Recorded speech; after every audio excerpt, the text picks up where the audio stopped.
kelas 5, apa kabar? Semoga masih dalam keadaan sehat dan juga tetap semangat dalam belajar. Nah, hari ini kita lanjut lagi materi IPA kita.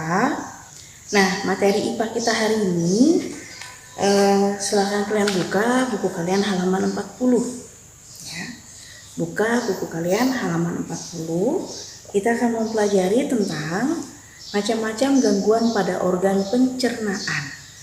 Nah, kalau kemarin kan kita udah belajar nih sistem pencernaannya, kemudian kelenjar-kelenjarnya, ya pencernaan. Nah, hari ini kita belajar kira-kira apa aja sih gangguan dalam sistem pencernaan kita, ya. Karena kita tahu sistem pencernaan itu adalah penyerapan sari-sari makanan ya yang diperlukan untuk tubuh. Gangguan yang bisa mengganggu organ pencernaan kita itu kira-kira apa aja. Nah, boleh kalian buka bukamu di halaman 41. Di sana ada 5 masalah atau gangguan yang terjadi pada organ pencernaan. Kita tahu ya, organ pencernaan kemarin dari mulut sampai ke usus. Nah, kira-kira di bagian tubuh kita yang sering mengalami gangguan itu bagian mana aja dan apa aja sih gangguannya. Nah, yang pertama adalah gangguan yang disebut dengan penyakit MAH ya. Nah, MAH ini merupakan suatu peradangan yang terjadi pada lambung. Biasanya disebabkan oleh aktivitas asam lambung ya yang mengikis dinding permukaan lambung karena tidak ada makanan yang dicerna. Jadi lambung kita itu setiap hari itu melakukan gerakan mencerna ya. Jadi kita ibaratkan seperti ini. Dalam lambung kita itu selalu seperti ini dia mencerna makanan. Jika bila tidak ada makanan dalam lambung, maka tidak ada yang diproses oleh si lambung. Ya, tidak ada yang dicerna hingga akhirnya lambung ini ya, aktivitas dari asam lambung ini akan mengikis dinding permukaan lambung ya, karena tidak ada yang dicernanya, karena kita tidak makan ya, atau karena diet berlebihan ataupun karena malas makan, mengakibatkan dinding permukaan lambung lah yang akhirnya dicerna oleh si asam lambung ya, karena tidak ada makanan di dalamnya. Nah, karena itu biasanya dapat mengakibatkan rasa perih ataupun nyeri pada bagian perut ya, dimana selain oleh tidak makan teratur tadi, bisa juga disebabkan oleh adanya infeksi bakteri atau efek samping dari penggunaan obat ya. Nah, MAH bisa diatasi dengan cara makan teratur, kemudian hindari makanan yang pedas dan asam, serta mengkonsumsi obat yang sesuai dengan anjuran dokter. Jadi jangan sembarangan dalam membuat resep obat sendiri ya.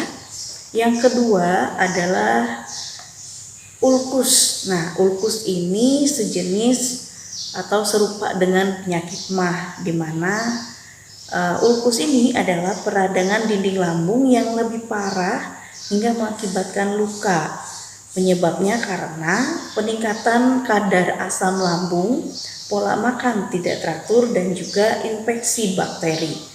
Dan biasanya terdapat atau mengalami nyeri ataupun perih pada bagian perut. Nah, ini lebih parah dibandingkan si MAH karena dia bisa menyebabkan luka. Kalau yang tadi kan mengikis dinding permukaan lambung aja, kalau dia ulkus itu sudah melukai bagian lambung ya. Cara mengatasinya adalah dengan makan makanan yang berserat dan bersih, mengatur pola makan ataupun mengonsumsi obat sesuai dengan anjuran dokter. Yang ketiga adalah kolik. Nah, kolik ini gangguan pencernaan yang menyerang usus ataupun lambung. Ini biasanya disebabkan oleh infeksi, kualitas makanan yang buruk, ataupun alergi pada makanan tertentu. Biasanya gejala yang ditimbulkan adalah rasa nyeri pada bagian bawah perut ya, kemudian kram dan mual. Jadi kolik ini dapat diatasi dengan mengkonsumsi makanan yang bersih dan minum obat sesuai dengan resep dokter. Jadi ada 3 ya yang terutama yang biasanya bisa mengalami kesakitan itu pada bagian lambung ataupun usus ya. 3 tadi, mah, kolik, kemudian ulkus itu berhubungan dengan lambung dan juga usus, dimana semuanya tergantung atau disebabkan dari kebiasaan buruk kita dalam mengkonsumsi makanan ataupun minuman ya. Jadi harus jaga pola kesehatan ya. Makanlah yang teratur. Ingat, makan sebelum lapar dan berhenti sebelum kenyang. Itu akan lebih baik untuk lambung kamu. Nah, yang keempat adalah sariawan. Sariawan adalah jenis gangguan berupa munculnya bercak putih pada dinding mulut ataupun gusi ya. Biasanya akibat dari luka oleh sikat gigi ataupun luka karena tergigit atau kekurangan vitamin C, infeksi oleh bakteri. Jadi hati-hati ya. Kemudian sariawan ini menimbulkan rasa perih dan tidak nyaman saat kita makan. Makanya kalau makan sudah ribet ya, kalau sudah sariawan itu ribet sekali makan. Kemudian ini dapat dicegah dengan cara mengkonsumsi makanan yang kaya akan vitamin C. Itu bagus untuk kita mencegah ataupun melawan dari sariawan. Yang terakhir, yang kelima adalah sakit gigi.